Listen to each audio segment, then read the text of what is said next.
The purpose of this video today is to show examples for my students on how to add mixed numbers. Now, let's pretend like we have a recipe for a trail mix, and here's the basic problem that we might have with it. A recipe calls for, and let's say 2 1/4 cup of pumpkin seeds and 1 2/3 cup sunflower seeds in the mix. How many total cups of pumpkin and sunflower seeds are in the mix? Now I'm going to put a C here for my unit of measure to be cups because we always want to identify our unit of measure.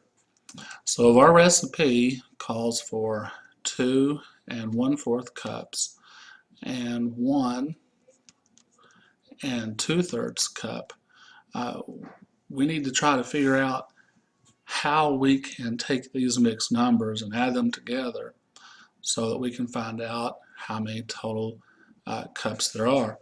Now, one part that's easy is 2 plus 1 is 3. That part's easy. But then we have this 1/4 and 2/3, and notice we do not have like denominators, and we need to come up with like denominators in order to solve the problem. Now, just to kind of show why that we do need like denominators, let's turn to the next page.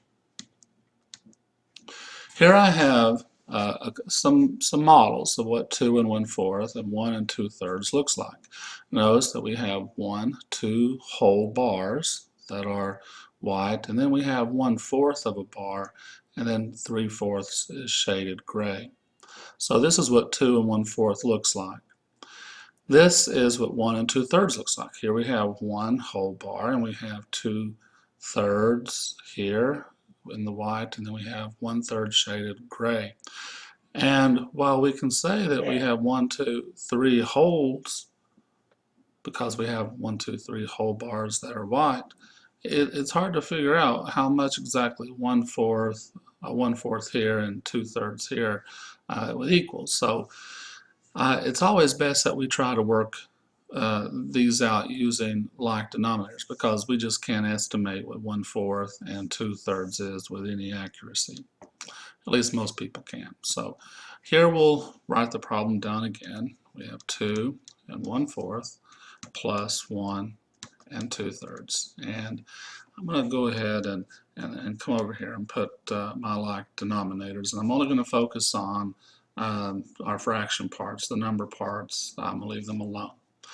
So 4 and 3, the least common denominator would be 12. That's the least common multiple of both numbers, so it's going to be our least common denominator. And I know that 3 times 4 gives me 12. And whatever I do to my denominator, timesing it by 4, I must do it to my numerator. So 2 times 4 equals 8. 4 times 3 gave us 12, and if I times the denominator by 3, I must multiply the numerator by 3. 1 times 3 equals 3. And I have 3 plus 8 will give me 11, and then 12 is my denominator. Because this is a proper fraction, our numerator is smaller than our denominator, I don't have to worry about how it will affect our wholes. So I can now just add 2 plus 1 to give me 3, and have 3 11/12 cups is what we need. Now there's another way we could solve this. Some students may do it this way. It will work it out, but it takes a lot longer to get there. Allow me to clear my my writing that I have so far, and I'll show you that way. So let me erase all of this. I have seen where people turn those mixed numbers into improper fractions, and they then add them. That may be necessary when you're subtracting fractions. It's certainly necessary, you know, in some instances, but we'll try it out here. I know 4 times 2 is 8. 8 plus 1 is 9.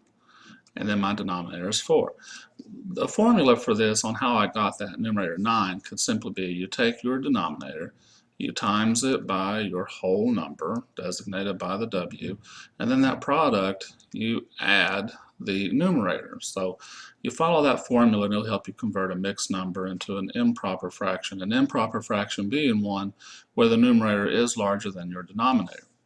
Now here we'll go with our formula, denominator times whole number plus numerator.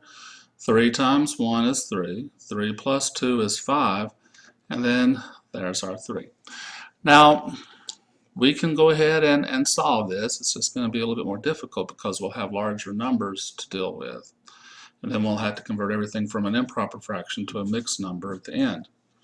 Once again, 12 is going to be our denominators. 3 times 4 gave me 12. So 3 times 4, I had to say 5 times 4 because whatever we do to our numerator, our denominator, we must do to our numerator. And 5 times 4 is 20. 4 times 3 gave us 12, so we have to say 9 times 3, and that's going to give us 27. So 27 plus 20 is going to be 47 over 12. Now we have to turn this improper fraction into a mixed number. And the way that we do that is we divide our numerator by our denominator, and however many whole times our denominator can go in our numerator, that's going to be our whole number. And then our remainder will be our numerator, and our denominator will stay the same. And how that looks would be kind of like this. So 12 will go into 47 how many times? Alright, so 12 go into 47 3 times. 3 times 12 gives us 36. 47, take away 36, gives us 11. So our whole number is the 3, because that's how many whole times 12 went to 47. Our remainder, 11, is our numerator, and then our denominator is going to be 12. Now that was quite a bit more to do than the previous method that I showed you. In the previous method, we just left our whole numbers the same and just focused on our fractional parts.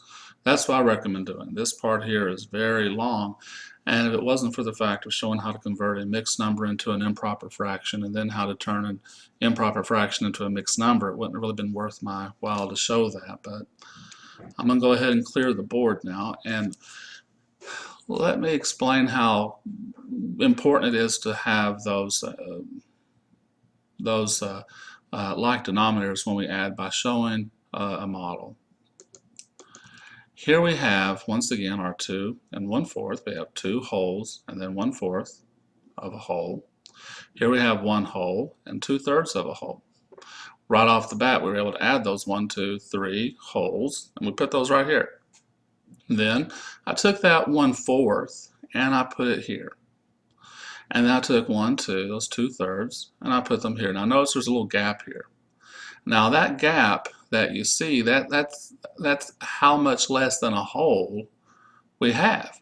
It's hard to estimate how much 1/4 and 2/3 is together. But when we have like denominators, when we changed our denominators from 4 and 3 to 12, we were able to come up with a whole that was divided into 12 equal pieces. And then we were able to then convert our numerators to be 8 and 3, which gave us these 11 portions that are filled in. So 1, 2, 3 wholes, 3, and 11/12 was our sum. Now, just to satisfy curiosity, is this little area here equal to this little blank place here? It is. If I were to take a ruler, in this case I'm looking at millimeters, and I line up that we're at zeros. We don't line a ruler up at the edge, we line up a ruler at where the 0 mark is. If I put that here, line up very carefully, you'll see that that is 15 millimeters. 15 millimeters. If I take this same ruler down here and I line up like I did before, once again I have 15 millimeters. We know that this is 11/12 just by counting 11 units out of the 12. Here we don't recognize that as 11/12, so it is important to come up with like denominators when you're adding your mixed numbers. I hope this video helped with students learning how to add mixed numbers. Thank you.